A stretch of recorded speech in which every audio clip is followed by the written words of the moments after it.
नरमा Shankar BK news channel Delhi से आपकी जानकारी के लिए बता, जिस तरह से माननीय प्रधानमंत्री मोदी जी कहते हैं नारी सुरक्षा की बात, अन्य सरकारों की बात कर रहे हैं, वो भी कहते हैं कि नारी का सम्मान करो।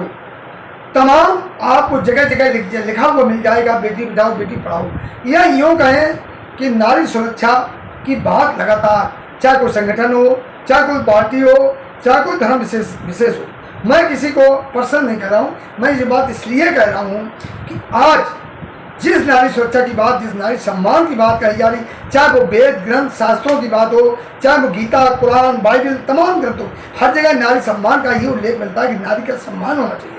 वहीं आज जो है सरेआम छोटी छोटी बच्चियों को बलात्कार करके, रेप करके, मर्डर करके, गोली चला के आखिर कहाँ जा रहा समाज। जयसवाल जी, स्वागत है आपका, बहुत बहुत धन्यवाद जी। और जो आज नारी सम्मान की बात की जाए, जिस तरह प्रधानमंत्री मोदी जी ने भी 15 अगस्त को नारी सम्मान की बात की, लेकिन वहीं अंकिता सिंह को जो कि सोते हुए घर में तेजाब डाल के उनको जला दिया जाता है, क्या कहेंगे इस पर? मैं आपको थोड़ा सा पीछे बताना चाहूँगा। आपको पता है, पत्रकार हैं, कि कहीं ना कहीं ये मामला घूम फिर करके इस्लामीकरण के पास पहुँचता है। और इस्लाम में एक शब्द आप सुने होंगे, काफिर। तो उसमें जो इस्लाम को नहीं मानता है, वो किसी धर्म का हो, चाहे वो जैन हो, सिख हो, ईसाई हो, हिंदू हो, कोई भी हो, गैर इस्लाम, उनको काफिर कहते हैं। और काफिरों के लिए उनके यहाँ ये है कि काफिरों को या तो वो इस्लाम कबूल कर ले, और नहीं तो उनको मार देते हैं, और बहुत बेदर्दी से मारते हैं। तो उसमें एक जिहाद शब्द आता है, और उसी का एक निकला हुआ उसका एक पार्ट है लफ्ज़ जिहाद। तो ये जानना हमारे लिए जरूरी होता है। उनके यहाँ एक ट्रेनिंग दी जाती है कि गैर इस्लामिक जो लड़कियां हैं, जिनको हम उनके शब्दों में कहें जो काफिर हैं लड़कियां, या तो उनको हम इस्लाम कबूल करवा दें या फिर हम उनको मार दें। लेकिन क्योंकि आसानी से उनको ये ट्रेनिंग होती है कि उनको पहले लव में, प्यार के जाल में फंसाओ, फंस जाती है तो वेल एंड गुड, फिर उनसे बच्चे पैदा करो, 5-7 बच्चे हो गए, फिर दूसरी लड़की को फंसाओ, फिर तीसरे को करो, और संख्या बढ़ाते जाओ। जो उनसे बच्चे पैदा होंगे वो अपने आप ही इस्लाम का हिस्सा हो जाएंगे। लेकिन जयसवाल जी, तमाम कानून बने, सख्त कानून है, प्रधानमंत्री मोदी जी भी बोलते हैं, तमाम और लोग बोलते हैं, लेकिन इसका पालन क्यों नहीं हो पा रहा है? पालन इसलिए नहीं हो पा रहा है कि अभी कानून हमारे कुछ लचर है। इसीलिए समान नागरिकता कानून भी जरूरी है।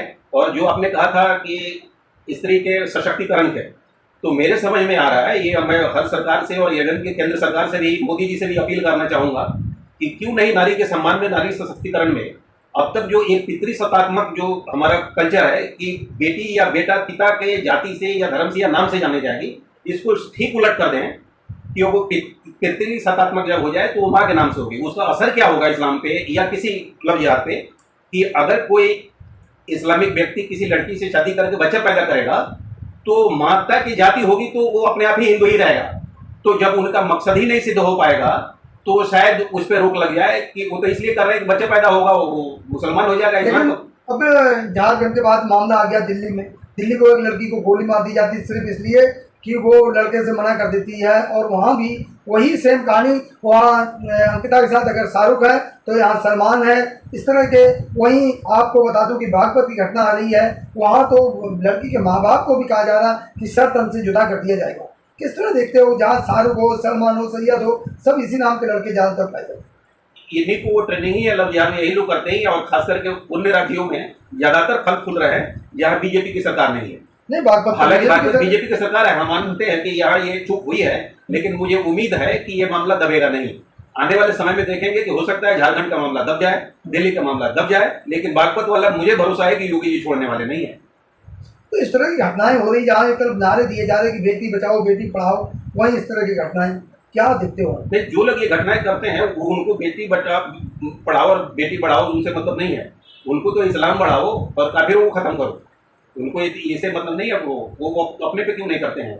उनका एक ध्येय है कि हम कन्वर्ट करें, कन्वर्जन करें, इसी के इर्द गिर्द उनका चलता है। और समाज में और जगह देखिए जागरूकता आई है, लोग पढ़ा भी रहे हैं लाख, इसके बावजूद भी हम ये नहीं कर सकते कि इस पे काम नहीं हो रहा, काम हो रहा है, लेकिन सारे लोग इसका लाभ नहीं उठा पा रहे हैं, कुछ हमारे लचर कानून की वजह से। जिस दिन कानून सख्त होगा ये धीरे धीरे ठीक हो जाएंगे। हिंदू राष्ट्र की जब बात होती है, हिंदू राष्ट्र बनने की, तो ज़्यादातर हम देखते हैं मुस्लिम से ज़्यादा हिंदू लोग इसका विरोध कर रही है। ये पुरानी कुछ मानसिकता है जो उसको आप एक तुष्टिकरण कर लीजिए, वो राजनीति से प्रेरित है। कि उनका वोट हमें मिल जाए, तो इसके लिए उनके पक्ष में कुछ बात बोलते रहो। एक समय तो एक कल्चर हो गया था कि इवन की संस्कृत में भी देखेंगे, कुछ मेरे मित्र हैं, बिना नाम लिए बताऊंगा, तो संस्कृत के प्रोफेसर हैं लेकिन बोलेंगे उर्दू में, क्योंकि कांग्रेस के समय में उनकी नौकरी लगी थी उनकी कृपा से। और जिसको धर्मनिरपेक्ष कहने के लिए ये कल्चर चल गया कि जब हम उर्दू बोलेंगे, मुसलमानों के पक्ष में बोलेंगे, हिंदुओं को गाली देंगे, तब हम सेकुलर कहलाएंगे। अब ये समय लगेगा, धीरे धीरे बदल जाएंगे। ये मानसिकता हो गई है तुष्टिकरण की कि हमें वोट मिल जाए, कुछ भी करो। नहीं, हिंदू भी तो जो दूसरे पक्ष है हिंदू हैं, वो कहते हैं कि जी हम ब्राह्मणों की नहीं मानेंगे, मनुवाद को नहीं मानेंगे, देश जो है संविधान के अनुसार चलना चाहिए। वो भी तो जगह जगह जंतर मंतर में बैठ के आए दिन धरना प्रदर्शन करते हैं। तो संविधान से चलना ही चाहिए, ठीक कर रहे हो, संविधान से चलना ही चाहिए। लेकिन वो जहाँ ब्राह्मणों की बात आती है या दूसरी बात आती है तो कहते हैं उसको नहीं मान देंगे।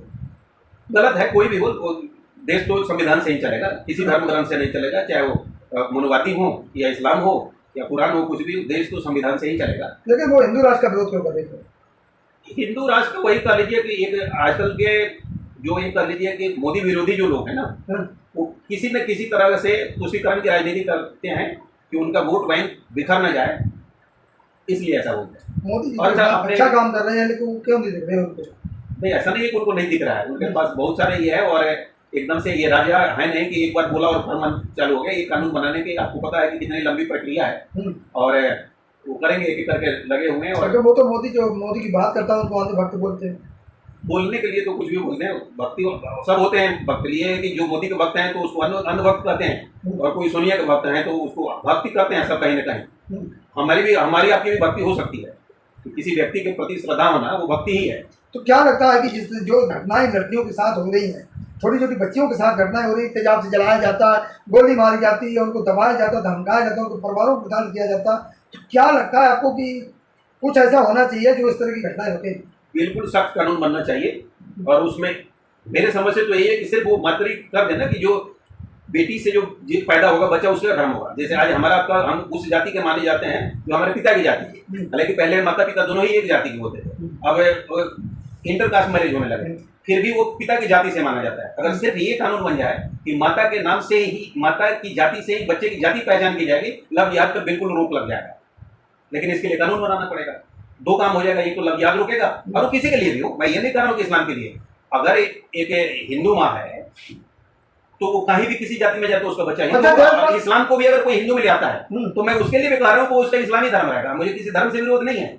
अगर कोई गलती से कल्पना कीजिए कि मुसलमान की लड़की हिंदू के घर में आ गई है तो उसका बच्चा मुसलमान होगा, तो उनको भी आपत्ति नहीं होनी चाहिए। लेकिन मेरा सवाल ये है कि जब भी कोई इस तरह की घटना होती है, कुछ लोग, समाज सेवी लोग कैंडल लेके निकल पड़ते हैं और अपनी संवेदना जाहिर करते हैं, उसके बाद कोई बात ही नहीं होती है।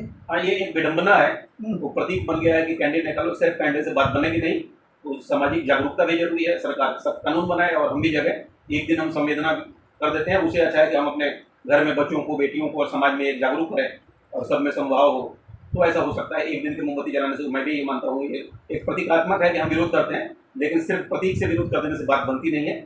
इसके लिए तो धमाकेदार विरोध होना चाहिए। जहाँ 21वीं सदी में समानता की बात की जा रही है, बेटा बेटी एक समान की बात की जा रही है, वहीं इस तरह की जब घटनाएं होती हैं तो दिल को बड़ा आघात होता है। बिल्कुल, ये हृदय विदारक घटना है, ये किसी देश के लिए भी शोभनीय नहीं है और भारत के लिए तो और नहीं है। और पता नहीं हमारे मुसलमान भाई भी कुछ लोग ऐसा नहीं कर रहे हैं, इसमें बहुत लोग अच्छे हैं, लेकिन कुछ लोग बदनाम किए। बल्कि मैं ये कह रहा हूँ कि हमारे मुसलमान भाई आगे आए तो ये काम जल्दी आसान हो जाएगा।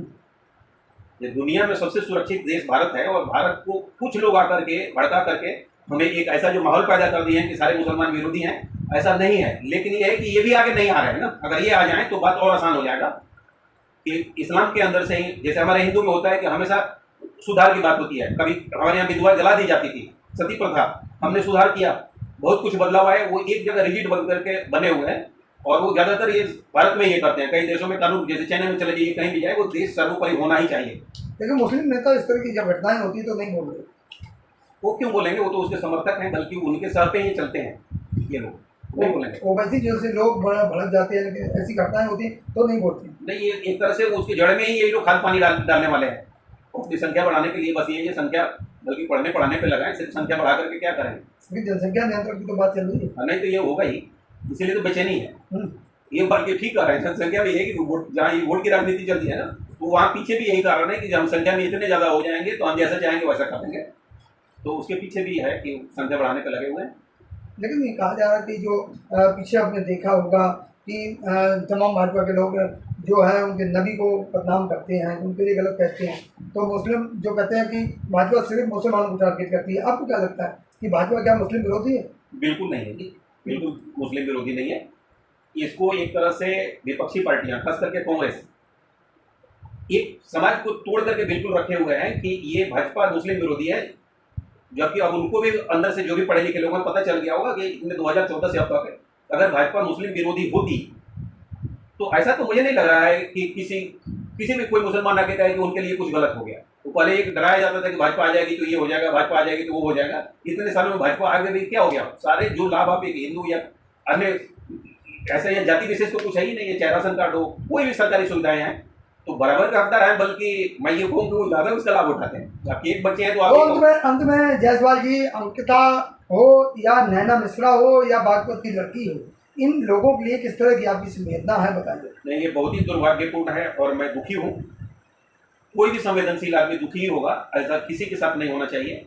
वो हमारे ही बीच की बेटी है और ये आगे बढ़ करके कब कहाँ पहुँच जाए इससे पहले रोक लगे तो ज़्यादा अच्छा है। इसमें मैं बिल्कुल निष्पक्ष भाव से कहूँगा, चाहे वो केंद्र सरकार हो या राज्य सरकार हो, संवेदनशील हो और संवेदनशील है भी, लेकिन और होने की ज़रूरत है कि जितना जल्दी इस कूड़ को हम ख़त्म कर दें तो ज़्यादा अच्छा है। और इसका यही है कि समाज में जागरूकता है और सरकार सख्त से सख्त कानून बनाए ताकि इस पर लगाम लग सके। चाहे बेटी किसी की भी हो, बेटी बेटी होती है। ये बहुत ही हृदय विदारक घटना है, ऐसे आगे न घटना कोई घटित हो, इसके लिए मैं किसी भी सरकार को कहूँगा कि वो अपने में वो सुधार करें और सामाजिक दृष्टि से समाज भी सुधारें। तो साथियों, ये तो सुनील जायसवाल जी सामाजिक कार्यकर्ता है, इन्होंने बखूबी बताया और कहा कि बेटी चाहे किसी की हो, बेटी बेटी है और सरकारों को कहीं ना कहीं सख्ती से पेश आना चाहिए। जो लफ्जिहात जैसे मुद्दे, चाहे वो अंकिता सिंह हो, नैना मिश्रा हो या बागपत की बेटी हो, कोई भी हो, सबके लिए एक समान देश में कानून होना चाहिए। और इस तरह की बच्चियों को जो प्रताड़ित करते हैं, और उन समाज सेवियों से भी मेरा निवेदन है अपने चैनल की तरफ से, जो कैंडल मार्च लेके मात्र 2 घंटे की संवेदनाएं व्यक्त करते हैं उसके बाद भूल जाते हैं, बल्कि चाहिए ये कि हम अपनी बेटियों के लिए निरंतर बोलें और निरंतर ऐसी सामाजिक लोगों से, जैसे जायसवाल जी ने बताया कि समाज के लिए जो लोग कोड़ हैं, जो लोग समाज के लिए खतरा है, उनसे बचें और अपने आप को स्वच्छ